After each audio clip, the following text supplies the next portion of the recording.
Сәлеметсіздер ме достар? Бүгінгі тақырыбымыз таңертең ашқарынға су ішудің пайдасы туралы болмақ. Бұл әдеттің денсаулыққа тигізетін әсері туралы көбірек білгіңіз келсе, бізбен бірге болыңыз. Таңертең ашқарынға су ішу денсаулықты жақсартудың ең қарапайым және тиімді әдістерінің бірі. Бұл әдетті күнделікті өміріңізге енгізу арқылы сіз өз ағзаңызға үлкен көмек көрсете аласыз. Қазақ халқында таңертең ашқарынға су ішу ежелден келе жатқан дәстүр. Бұл дәстүрдің тамыры тереңде жатыр және ол денсаулыққа өте пайдалы. Ата-бабаларымыздың бұл әдеті бүгінгі күнге дейін сақталып келеді. Түні бойы ағзамыз сусызданады, сондықтан таңертең су ішу өте маңызды. Су ағзамызды оятып, метаболизмді жылдамдатады және ішкі органдардың жұмысын жақсартады. Таңертеңгі су ішу ағзаны тазалап, токсиндерді шығарады.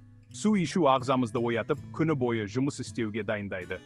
Таңертеңгі су ішу энергияны арттырып, көңіл күйді жақсартады. Бұл әдетті күнделікті өміріңізге енгізу арқылы, сіз өзіңізді сергек және қуатты сезінесіз. Ал судың температурасы қандай болғаны дұрыс? Бұл сұрақ көпшілікті мазалайды. Кейбіреулер ыстық су ішуді жөн көреді, ал басқалары жылы суды таңдайды. Әрқайсының өз артықшылықтары бар. Кейбіреулер ыстық су ішуді жөн көреді, себебі ол асқазанның жұмысын жақсартады және ас қорыту жүйесін ынталандырады. Ыстық су ішкенде ағзадағы қан айналымы жақсарады және бұлшықеттер босаңсиды. Ал басқалары жылы суды таңдайды, себебі ол ағзаға жеңіл сіңеді және асқазанға ауыртпалық түсірмейді. Жылы су ішкенде ағзадағы токсиндер тезірек шығарылады және метаболизм жылдамдайды.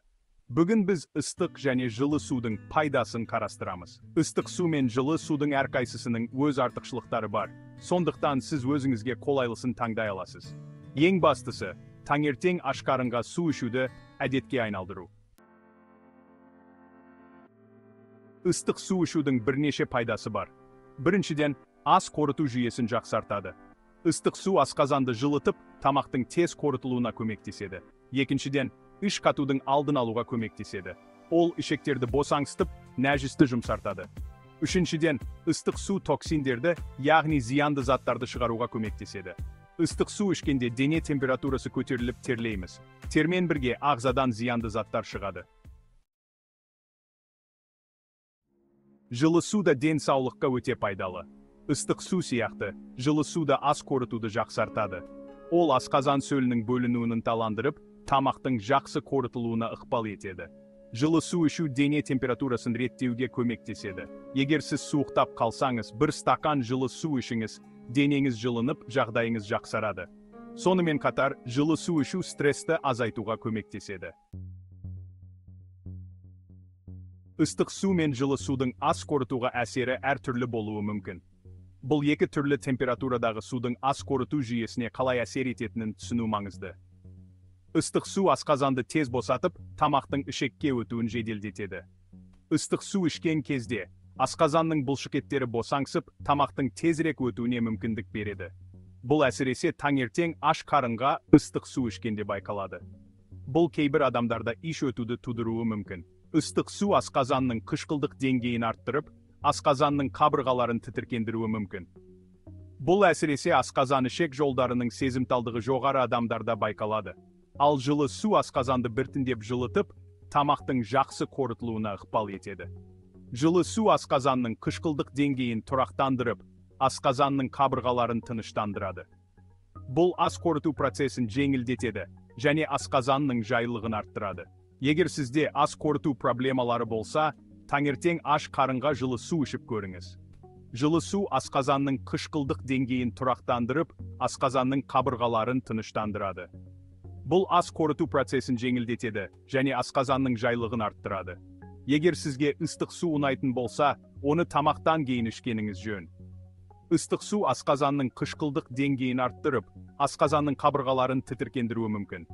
Бұл әсіресе асқазан ішек жолдарының сезімталдығы жоғары адамдарда байқалады. Сондықтан ыстық суды тамақтан кейін ішкен дұрыс. Кешкі уақытта да су ішудің маңызы зор. Кешкі уақытта жылы су ішкенде асқазанның қышқылдық деңгейі тұрақтанып, ас қорыту процесі жеңілдейді. Бұл әсіресе кешкі ас кезінде ауыр тағамдар жегенде маңызды. Жылы су асқазанның қышқылдық деңгейін тұрақтандырып, асқазанның қабырғаларын тыныштандырады. Бұл ас қорыту процесін жеңілдетеді және асқазанның жайлылығын арттырады. Сондықтан таңертең және кешке жылы су ішуді әдетке айналдыру пайдалы. Ыстық су асқазанның қышқылдық деңгейін арттырып, асқазанның қабырғаларын тітіркендіруі мүмкін. Бұл әсіресе асқазан ішек жолдарының сезімталдығы жоғары адамдарда байқалады. Сондықтан ыстық суды тамақтан кейін ішкен дұрыс. Кешкі уақытта да су ішудің маңызы зор.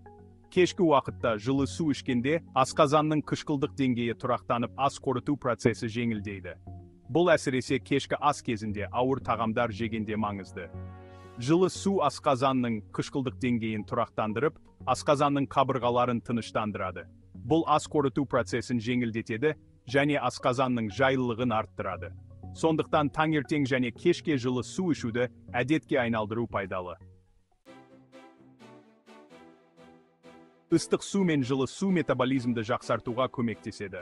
Ыстық су ішкенде дене температурасы көтеріледі. Бұл метаболизмді жылдамдатады. Жылы су болса, асқазан сөлінің бөлінуін ынталандырып, тамақтың қорытылуын жақсартады. Ыстық су дене температурасын көтеріп, метаболизмді жылдамдатады. Бұл процесс терморегуляция деп аталады, және ол дененің калорияларды жағу қабілетін арттырады. Ыстық су ішкенде, сіздің денеңіз ішкі температураны реттеу үшін көбірек энергия жұмсайды. Бұл метаболизмді жылдамдатады. Жылы су болса, асқазан сөлінің бөлінуін ынталандырып, тамақтың қорытылуын жақсартады. Таңертең жылы су ішу асқазанның жұмысын жақсартады және ас қорыту жүйесін оятады. Бұл да метаболизмді жақсартуға ықпал етеді. Себебі асқазанның дұрыс жұмыс істеуі метаболизмнің тиімділігін арттырады. Бұл да метаболизмді жақсартуға ықпал етеді. Жылы су асқазанның қышқылдық деңгейін реттеп, ас қорыту процесін жеңілдетеді. Бұл әсіресе таңертең, асқазан бос кезде өте пайдалы. Жылы су ішкенде, сіздің денеңіз асқазанның қышқылдық деңгейін реттеп, ас қорыту процесін жеңілдетеді. Дегенмен, тек су ішу арқылы метаболизмді айтарлықтай жақсарту мүмкін емес. Су метаболизмді жақсартуға көмектеседі, бірақ ол жалғыз жеткіліксіз. Метаболизмді жақсарту үшін басқа да факторлар маңызды рөл атқарады. Мысалы, дұрыс тамақтану, үнемі жаттығулар жасау және салауатты өмір салтын ұстану. Салмақ жоғалту және метаболизмді жақсарту үшін салауатты өмір салтын ұстану. Дұрыс тамақтану және үнемі жаттығулар жасау маңызды. Жаттығулар жасау метаболизмді жылдамдатады, себебі бұлшықеттер көбірек энергия жұмсайды. Дұрыс тамақтану да маңызды. Себебі денеңізге қажетті қоректік заттарды алу метаболизмді жақсартады. Салауатты өмір салтын ұстану, дұрыс тамақтану және үнемі жаттығулар жасау арқылы сіз метаболизмді жақсартып, салмақ жоғалтуға қол жеткізе аласыз.